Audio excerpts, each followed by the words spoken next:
Shalom, para sahabat Discover Simplicity yang dikasihi Tuhan.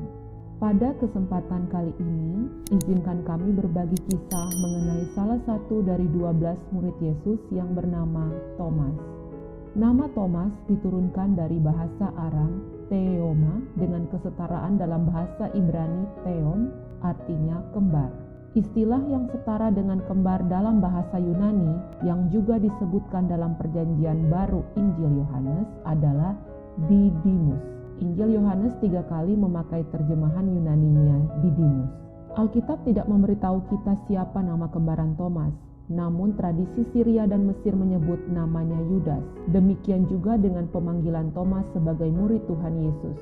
Tidak dijelaskan kapan hal itu terjadi atau apa pekerjaannya sebelum ia menjadi murid. Di antara ke-12 rasul, Thomas dikenal sebagai orang yang tidak mudah mempercayai sesuatu. Sikapnya ini terlihat dengan sangat jelas dalam kaitannya dengan peristiwa penampakan Yesus setelah kebangkitannya. Oleh karena itu, di kalangan umat sering terdapat gambaran yang kurang baik tentang Thomas. Setiap kali namanya disebut, yang terbayang di benak mereka adalah seorang rasul yang tidak mau percaya kepada sesuatu hal yang belum disaksikannya sendiri. Ketika Yesus mendengar bahwa Lazarus meninggal dunia, Yesus berkeputusan untuk kembali ke Yudea. Padahal baru saja orang mau melemparinya dengan batu di daerah itu. Sesudah para rasul gagal menahan Yesus, Thomas dengan tegas mengajak, "Ayo kita pergi juga, biarlah kita mati bersama-sama dengan dia." Thomas tak mau membiarkan Yesus pergi sendirian menantang bahaya. Thomas seorang yang terus terang, polos, dan tidak malu-malu menyatakan ketidaktahuannya. Pada perjamuan terakhir ketika Yesus berpamitan, Thomas bertanya dengan polos, "Kami tidak tahu kemana engkau pergi, jadi bagaimana kami tahu jalan ke situ?" Keraguan Thomas ini mengundang Yesus untuk menyingkap rahasia Tritunggal yang mendalam itu. "Akulah jalan, kebenaran, dan hidup. Tak seorang pun datang kepada Bapa tanpa melalui aku. Kalau kamu mengenal aku, kamu juga mengenal Bapakku." Sikap ragu-ragu Thomas tampak jelas sekali dalam sikapnya. "Sebelum aku melihat bekas paku pada tangannya, dan sebelum aku mencucukkan jariku ke dalam lambungnya, sekali-kali aku tidak akan percaya." Tentang sikap Thomas ini, Santo Agustinus yang hidup pada 354-430 Masehi menulis, "Dengan pengakuannya dan dengan menjama luka Tuhan, Thomas sudah mengajarkan kepada kita apa yang harus dan patut kita percayai." Thomas melihat sesuatu dan percaya sesuatu yang lain. Matanya memandang kemanusiaan Yesus, namun imannya mengakui kealahan Yesus.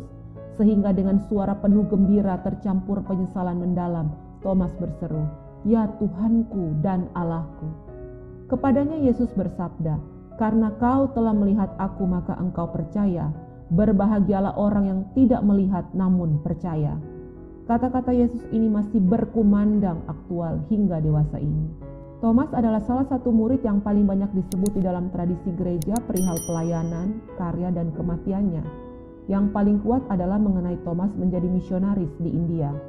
Menurut Santo Ambrosius dan Hieronymus, Thomas menyebarkan kabar gembira ke arah timur dengan mengikuti jalan para pedagang, yaitu ke Syria, Armenia, Persia, dan India.